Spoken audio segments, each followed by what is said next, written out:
అర్పిత స్తుతులు నీ సిలువలోన చూపిన నీ ప్రేమకై మరణమొంది సమాధి నుండి మరల లేచితివి మరణమొంది నేను చూచెడి మహిమా స్వర్గము నానంద బాష్పములతోనే స్తుతింతు ఈ ధనము నా కొరకే ఆనంద బాష్పములతోనే స్తుతింతు ఈ ధనము నా కొరకే అర్పిత స్తుతులు నీ సిలువలోన చూపిన నీ ప్రేమకై మరణమొంది సమాధి నుండి మరల లేచితివి పాపము నిర్వేషింతునన్నీయు నీ సిలువలో తొలగేన నీచ పాపము నిర్వేషింతునన్నీయు నీ సింహాసనము నాలో నయించుము నిన్ను నే స్తుతింతును నీ సింహాసనము నాలో నయించుము నిన్ను నే స్తుతింతును అర్పిత స్తుతులు నీ సిలువలోన చూపిన నీ ప్రేమకై సమాధి నుండి మరల లేచితివి మరణమొంది సమాధి నుండి మరల లేచితివి. మార్నింగ్ అయింది, మధ్యాహ్నం అయింది, ఆఫ్టర్నూన్ అయిందని you should not complain God. Any time you should be ready in preaching the word of God. Second verse లో ఉంది, preach the word in instant, in season, out of season. వర్షాలు పడుతున్నాయి, ఎండలు వచ్చినప్పుడు పోదాంలే, ఎండలు ఎక్కువ ఉన్నాయి, మాన్సూన్లో పోదామే, చలి పెడుతుంది అనేది there is no any reason లేకుండా సమయమందును అసమయమందును దేవుడి కోసం రెడీగా ఉండాలి మనం పరిచర్య చేయడానికి. అంతేగాని దేవుడు నిన్నెందుకు హెల్ప్ చేస్తాపో ఈరోజు వద్దు కానీ రేపు చేస్తానంటే మనం పోతామట. దట్స్ వాట్ మనం ఎట్లుండాలి అని అంటే దేవుడి దగ్గర వినయంతో మనము ప్రార్థన చేసి బద్దులమై ఉండాలన్నమాట. ఎనీ టైం బ్రేక్ అవ్వాలి. సండే స్కూల్లో స్టార్ట్ అవుతుంది అంటే మనం నిద్రపోయినామంటే అయిపోయి పాటలు అయిపోతాయి. స్టార్టింగ్ ప్రేయర్కే మనము ముందుగా వెళ్ళిపోయి ఊడ్చి చేపలేయాలి. అట్లాంటి పరిచర్య దేవుడు మన దగ్గర నుంచి సిద్ధపాటు మనము రెడీగా ఉండాలి. అప్పుడు మనం హానర్ చేసినట్టు, అప్పుడు దేవుడు మనల్ని ఖచ్చితంగా హానర్ చేస్తుంది. అయితే నీవు అన్ని విషయములలోనూ మితముగా ఉండుము, శ్రమపడుము, సువార్థికుని పని చేయుము, నీ పరిచర్యను సంపూర్ణముగా జరిగించుము. ఇదంతా కూడా ముఖ్యంగా పౌలు రాస్తూ ఉంటాడు అన్నమాట. అన్ని లేఖనాలు ఆయన ఎంతో కష్టపడతా వచ్చినాడు.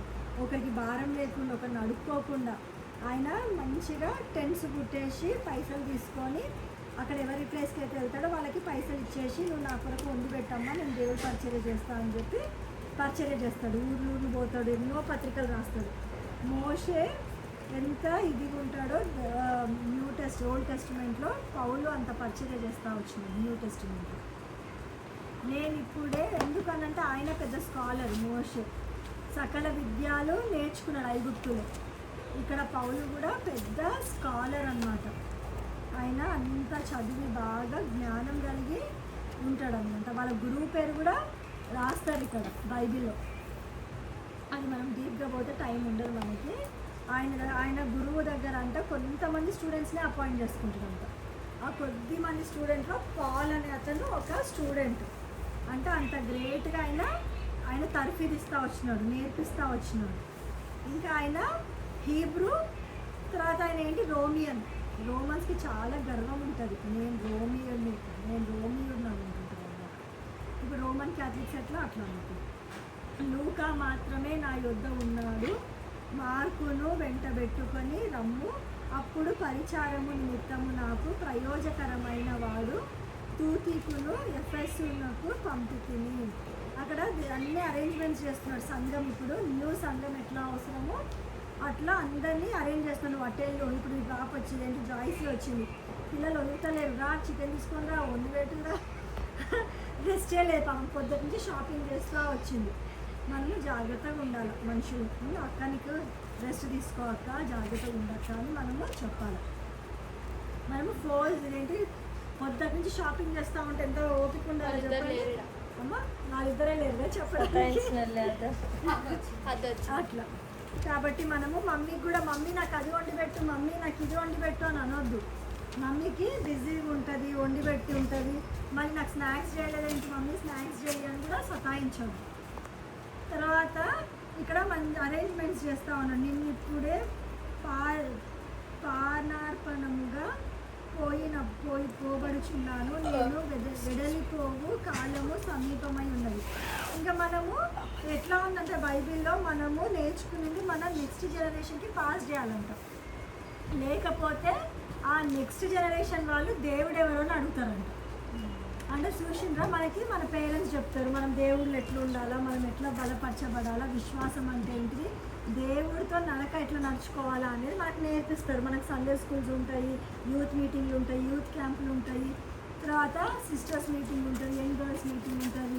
మనకి ఎన్నో తరఫీదులు ఉన్నాయి. Family prayer, personal prayer, quiet time, ఇవన్నీ దేవుడు మనకి ఇస్తూ ఉన్నాడు. మనం ఏం చేయాలా, నెక్స్ట్ జనరేషన్కి పాస్ ఆన్ చేయాలి, వాళ్ళు నెక్స్ట్ జనరేషన్కి. అట్లా మనము ఏమైతే నేర్చుకుంటామో భయంతో భక్తితో యేసు నామములో ప్రార్థన చేయడం అవన్నీ కూడా మనము మీరు నేర్చుకోవాలి. మేము పెద్దలు ఏమైతే చెప్తామో అది మీరు నేర్చుకోవాలి. మాకేం తెలుసు, మా మమ్మీ డాడీ వాళ్ళు చెప్పింది మేము నేర్చుకుంటాం, మళ్ళీ మా పర్సనల్ ఎక్స్పీరియన్సెస్ కూడా అందులో యాడ్ చేస్తాం. ఇవన్నీ కూడా రాసి ఉంటుంది, మనకు టైం లేదు కదా. అయితే అయితే నా ద్వారా సువార్త పరిపూర్ణముగా ప్రకటింపబడు నిమిత్తమును అన్యజనులందరూ దానిని విను నిమిత్తము ప్రభువు నా ప్రక్క నిలిచి నన్ను బలపరచెను గనుక నేను సింహము నోట నుండి తప్పించబడుతుంది. సింహపు నోట నుంచి తప్పించబడుతుంది అని అంటే రోమన్స్ ఎట్లుండే అని అంటే అప్పుడు యూకేలో ఎంతోమంది బైబిల్ ట్రాన్స్లేట్ చేస్తుండే లాంగ్వేజెస్లో ఎన్నో ప్రింట్స్. మనం ఇంకా చాలా డీప్గా వెళ్తే ఏంటిది కింగ్ జేమ్స్ వర్జన్ కానీ కింగ్ జేమ్స్ అని ఒక పర్సన్ ఉండే, దానికంటే ఇంకొక పర్సన్ ఉండే, మరి ఎట్లా ట్రాన్స్లేట్ చేస్తుండే. ఇక్కడ కొంతమంది విదేశాల నుంచి కూడా పిలుచుకున్నారు ట్రాన్స్లేట్ చేయడానికి మన తెలుగు వాళ్ళని కూడా చెన్నైలో ఉన్న ఇంకొక అతను కూడా పిలుచుకున్నారు. అదే అంత మాత్రమే కాదు కానీ ఇంకా చాలా ఏంటిది. ఒకసారి అయితేనేమో బ్రాహ్మిన్స్ అంట నీళ్ళలో మునుగుతూ ఉన్నదంట, ఏమైందని ఎగుతాలు చేస్తుంటే ప్రార్థన చేసి వాళ్ళు మునిగి లేకపోతే స్వస్థపడగలుగుతూ ఉన్నారు. చాలా స్టోరీస్ ఉన్నాయి మనం విని. ఇంకొకసారి వాళ్ళు ట్రాన్స్లేట్ చేస్తుంటే కూడా బైబిల్ రావడానికి ఎంతో కష్టప్రయాసపడ్డారు. మొత్తం రాసి జాన్ గుటెన్బర్గ్ ప్రింట్ చేసి పెడితే మొత్తం గోడవలే కాల్చేసింది. ఎందుకు అని అంటే వాక్యం వచ్చింది అనుకో, వాక్యం వచ్చిందంటే ఏమవుతుంది, అందరు విన్నారంటే అందరు స్వస్థపరచబడతారు, అందరూ ఆత్మీయం జరుగుతారు. అప్పుడు సైతాన్ ఎవరు, ఆయన గుచ్చి ఏంటిది, యేసు ప్రభు ఎవరు, దేవుడు అంటే ఎవరు, తన శిష్యులు అంటే ఎవరు అని చెప్పి ఈ గ్రంథంని మనం చదువుకున్నాం అనుకో మనం బాగుపడతాము అని చెప్పి సైతాన్ ఎప్పుడు అడ్డుపడుతూనే ఉంటాడు. ఈరోజు సిస్టర్ కూడా చెప్తాను, మా ఇంటికి ఎదురుగా చాలా ఆటంకాలు వస్తున్నాయి, నాకు ఎంత భయం అవుతుంది అని అంటే సిలువ పెట్టుకుంటున్నాను, ప్రార్థన చేసుకుంటున్నాను అని చెప్పి యేసు ప్రభు వచ్చి మన మధ్యలో కూర్చున్నాడంటే సైతాన్ పరిగెత్తుకుంటూ వస్తాడు, పరిగెత్తుకుంటూ వచ్చి ఇంకా మనం డిస్టర్బ్ చేయడానికి వస్తుంటాడు. అప్పుడు అందుకనే మనం ఏం చేయాలంటే రోమన్స్ 16:20 చెప్పినట్టు ఏం చెప్తాడు, సైతాన్ని నీ కాళ్ళ కింద శీఘ్రంగా దొక్కుతున్నాను అంటాడు అనమాట. ఇంకా మాథ్యూ 18:18 ఏమని చెప్తాడు అని అంటే ఇక్కడ ఏమైతే ఇద్దరు ముగ్గురు కూడి నా నామన ఉంటారో నేను అక్కడ వారి మధ్యలో ఉంటా అంటాడు దేవుడు. ఇద్దరు ముగ్గురు కంటే ఎక్కువ ఉన్నా కూడా ఇద్దరున్నా చాలంట సైతాన్ని బంద్ చేయడానికి. కాబట్టి నయ్యమైంది దేవుడి మాట చెప్పినందుకు సంతోషం. లక్షల మంది ఉంటేనే నేను వస్తా అంటే ఇవాళ రేపు కొంతమంది అప్పుడు కాటేజ్ ప్రేయర్ మీటింగ్లో అయ్యేటప్పుడు ఫోన్లు చేస్తుండే, బ్రదర్ వస్తున్నారా రండి అంటే ఎంతమంది గ్యాదర్ అవుతారు, మైక్ సెట్టింగ్ ఉందా, లైవ్ టెలికాస్ట్ అవుతుందా, ఇవన్నీ లోక సంబంధమైనవి, ఏవి పనికిరావు. ఉత్తి దేవుని వాక్యము రెండంచెలు గల ఖడ్గం అంటే నాకు గుచ్చుకుంటుంది, మీకు గుచ్చుకుంటుంది, రెండు షార్ప్ ఎడ్జ్లు ఉంటాయి. కాబట్టి నేను చెప్పేదానికి నాకు అప్లికబుల్, వినే వాళ్ళకి కూడా అప్లికబుల్. కాబట్టి మనం ఎంతో జాగ్రత్తగా ఈ లోకంలో నడుచుకోవాలన్నమాట. ఎట్లా దేవా, ఏం చేయాలా? నువ్వు ఇచ్చిన డబ్బు, నువ్వు ఇచ్చిన తలాంతులు, నువ్వు ఇచ్చిన సమయము, అతి ముఖ్యంగా యేసు ప్రభు ఇచ్చిన రక్షణ మనము కొనసాగింపజేయాలంటే వృధా చేయకూడదు. ఎట్లా దేవా, నువ్వు నాకు ఇచ్చినవే ఇంత గొప్ప రక్షణ, ఇంత గొప్ప రక్షణ మనకు రావాలంటే ఎంతో త్యాగం, ఎంతో ప్రార్థనలు, అప్పుడే మనము దేవుని నమ్ముతున్నాం. కాబట్టి అది మనకి ఇచ్చిన రక్షణని ఎంతవరకు కాపాడుకోవాలంటే చనిపోయేంతవరకు కాపాడుకోవాలి, ఈ లోకంలో విడిచేంత వరకు మనము కాపాడబడాలి. అందుకని ఇక్కడ సువార్త చెప్తా ఉన్నా, నా పక్కన దేవుడు ఉన్నాడు కాబట్టి నేను ధైర్యంగా చెప్పగలుగుతున్నా. సింహము నోట నుండి నన్ను తప్పించు, సైతాన్లు వస్తారు, దాడులు చేస్తారు మన మీద, ఒకసారి పోలీస్ స్టేషన్ కూడా తీసుకుపోతారు. కానీ దేవునికి స్తోత్రం అనుకోవాలి, దేవుడే సహాయం చేస్తాడు విడిపించడానికి. సింహపు నోరును మూయించిండు. ఎప్పుడు? ఎవరు మూయించిండు చెప్పండి? ఎప్పుడు మూయించి మూయబడ్డాయి సింహపు నోరులు? దానియేలు ఒక్కడే దిగిండు సింహపు నోరులు. అయితే అప్పుడు ముందుగానే చెప్పిందంట దేవుడు, మనం ఊహించుకోండి అని చెప్తున్నారు వాక్యాలు. ఏమని అంటే, సింహము కొంచెం మీరు నోర్లు ఆపుకోవాలా, సరే నోర్లు మూసుకోవాలా, ఒక పెద్ద విఐపి వస్తాడు మన సింహం గృహలోకి, మీరు ఆయన ఏం చేస్తే అది చేయండి అని అన్నారు. అంటే ఆయన ఏం చేసిందంటే దిగిండంటే ప్రార్థన చేసుకుంటా కూర్చున్నాడంట. ఆ సింహాలు కూడా ప్రార్థన చేస్తున్నాయంట రాత్రి అంతా కూర్చొని, ఆల్ నైట్ ప్రేయర్ అయిందంట. మనం కూడా వాక్యం ఎంత ఇంపార్టెంటో ప్రార్థన కూడా అంతా ఇంపార్టెంట్. ఇప్పుడు తక్కడేసినప్పుడు ఎట్లా చేయాలో, 100 కిలోలు వేస్తే 100 కిలోల బ్యాగ్ పెట్టాలి. నువ్వు తక్కువ 90 గ్రామ్స్ పెట్టినావు అంటే అప్పుడు ఏమవుతుంది? 90 కిలోలకి 100 గ్రాములకి 90 కిలోలు పెడితే ఏమవుతుంది? పైకి లెగుస్తుంది. అప్పుడు ఊరుకుంటామా? ఇంకా తక్కడ చూడు ఇంకా పైకి వెళ్తుందని అంటారు. ఈ సిస్టర్ ఏమంటారు, అడ్వకేట్ కాబట్టి ఇట్లా తక్కడ పెడతారు, కళ్ళకి గంతలు పెట్టి తక్కడ, ఎందుకంటే న్యాయం తీర్చబడుతుంది, రెండు సమానంగా ఉంటాయి అని. మొన్న మమ్మీ ఏం చేసిందంటే, ఒక కోర్టుకి వెళ్తే తక్కడ కొంచెం పైకి ఉందంటే ఒకటి కిందకు ఉందంట. ఆ అడ్వకేట్ చెప్తుంది, ఏంటి సార్ ఇక్కడ చూడండి తక్కడ చక్కగా లేదని అంటుంది. ఒకటి ముందు, ఒకటి పైకి, ఒకటి కిందికి వెళ్ళింది. అంటే మనకి న్యాయం తీర్చబడుతుంది, అన్యాయం చేయబడదని. న్యాయం ఏంటి? రెండు సమానంగా ఉంది, అది న్యాయం తీర్చడం.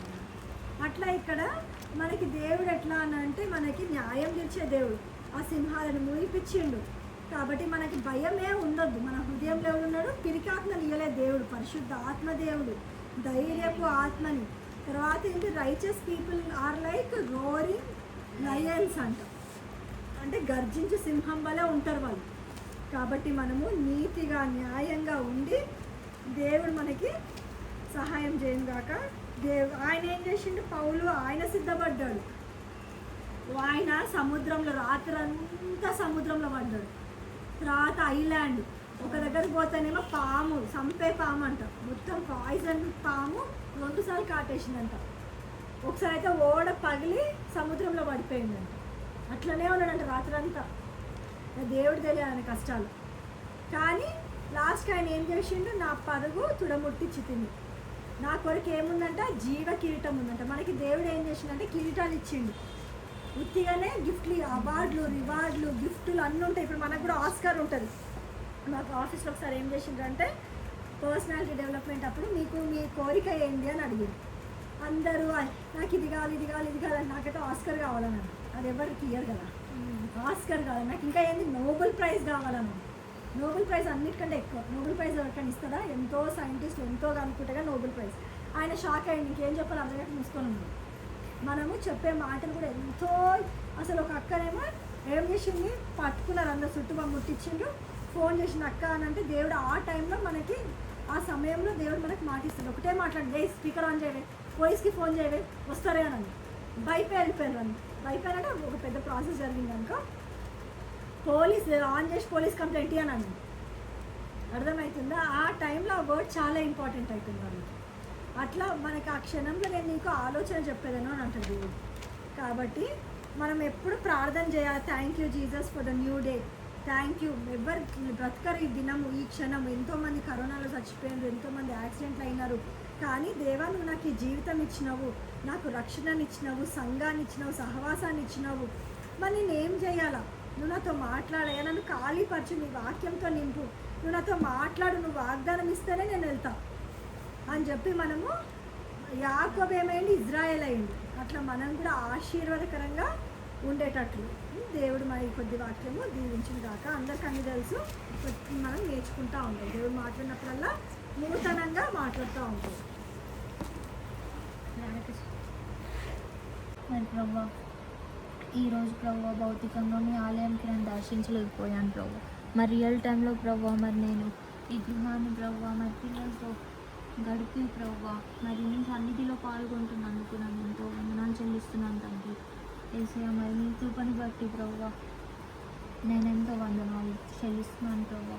నాకు తెలియదు ప్రభా మరి నేను కూడా ఇలా పాల్గొంటాను ఈ కుటుంబంతో ఇలా మీ సన్నిధిలో ప్రభా మరి మిమ్మల్ని స్తుతిస్తూ ప్రభా మరి నేను ఇలా పాల్గొంటాను. ఇంత సహవాసం ప్రేమించే ఆత్మీయులతో నేను సహవాసం పొంది ప్రభా పాల్గొంటానని నాకు తెలియదు ప్రభా. మీరు ఇచ్చిన కృపను బట్టి ప్రభా ఎంతో వందనాలు చెల్లిస్తున్నాను తండ్రి. మరి పిల్లలు ప్రభా మరి ఎంతో ప్రేమగా ప్రభా ఎంతో ఆత్మీయంగా ప్రభా మరి నన్ను ఆదరించి ప్రభా ఈ కుటుంబం కూడా ప్రభా ఎంతో ఆదరించి ప్రభా మరి మీరు తోడుగా ఉంది ప్రభా. ఈ మెండైన దీవెనలు ప్రభా పిల్లరించి ఆశీర్వాదానికి నుంచి ప్రభా ప్రతి లోటుపాట్లు ప్రభా మరి ఏదున్నా ప్రభా వాళ్ళ సహాయాన్ని వాళ్ళ ఏది సహాయం కోరుతున్నారో ప్రభా ఏది వేడుకుంటున్నారో ప్రభా మీ చిత్తానుసారంగా వాళ్ళకి దయచేయండి ప్రభా. మీ కాపుదల ప్రభా మీ కంచెన్ ప్రభా మరి మీ అగ్ని కంచెన్ కూడా వేసి ప్రభా మరి పేరున ప్రభా మరి నాకు కొన్ని పేర్లు కూడా తెలియదు ప్రభా. మరి అందరినీ కుటుంబ సభ్యుల్ని ప్రభా పేరున దర్శించి ప్రభా మరి మీరు మీ మెండైన దీవెనలు కుమ్మరించిన ప్రభా. మరి ఆంటీని కూడా ప్రభా మరి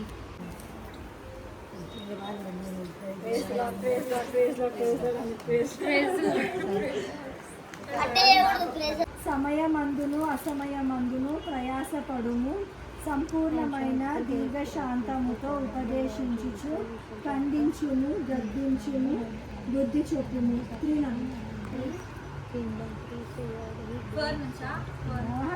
Fourth chapter.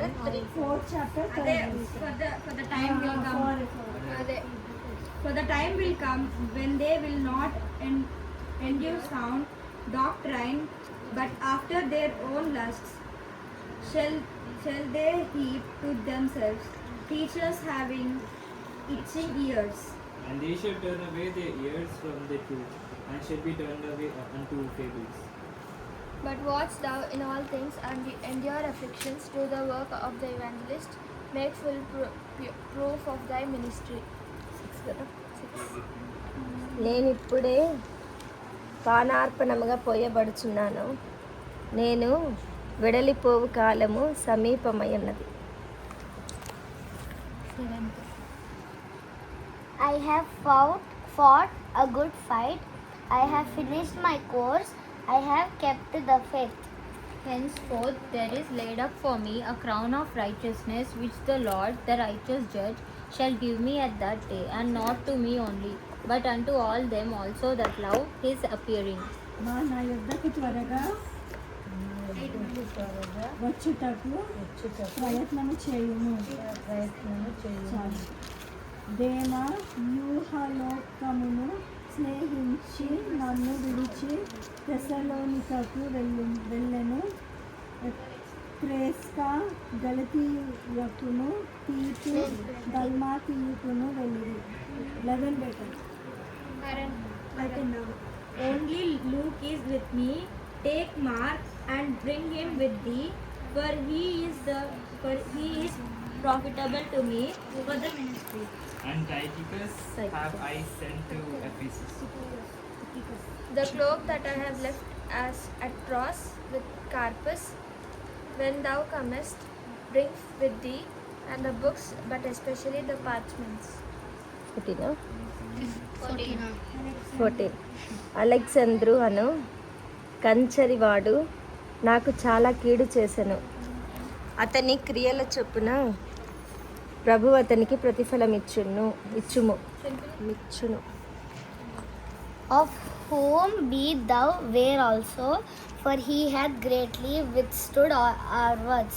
At my first answer, no man stood with me, but all men forsook me. I pray God that it may not be laid to their charge. నా చెప్పు. అయితే నా ద్వారా సువార్త పూర్ణముగా ప్రకటింపబడు నిమిత్తమును అన్యజనులందరూ దాని విను నిమిత్తమును ప్రభువు నా ప్రక్క నిలిచి నన్ను బలపరచెను కనుక నేను సింహము నోట నుండి తప్పించబడితిని. ప్రభువు ప్రతి దుష్కార్యము నుండి నన్ను తప్పించి తన పరలోక రాజ్యమునకు చేరునట్లు నన్ను రక్షించును. యుగయుగములు ఆయనకు మహిమ కలుగునుగాక. Amen. 19. Salute Prisca and Aquila and the household of Onesiphorus. Erastus abode at Corinth, but Trophimus have I left at Milton sick.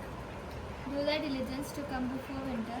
Ebulas greeted thee, and Pudens and Linus and Claudia, and all the brethren.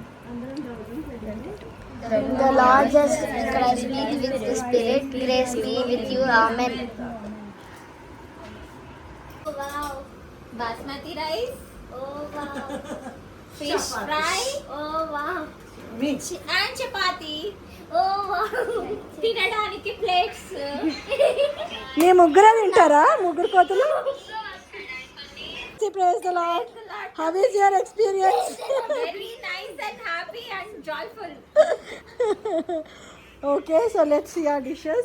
తనే తీసుకొచ్చి ఇక్కడ చూపిస్తా. ఇక్కడ first paneer curry.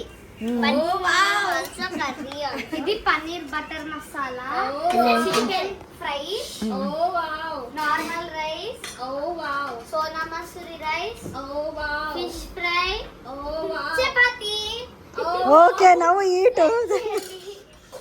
Like చేయండి, share చేయండి, subscribe చేయండి.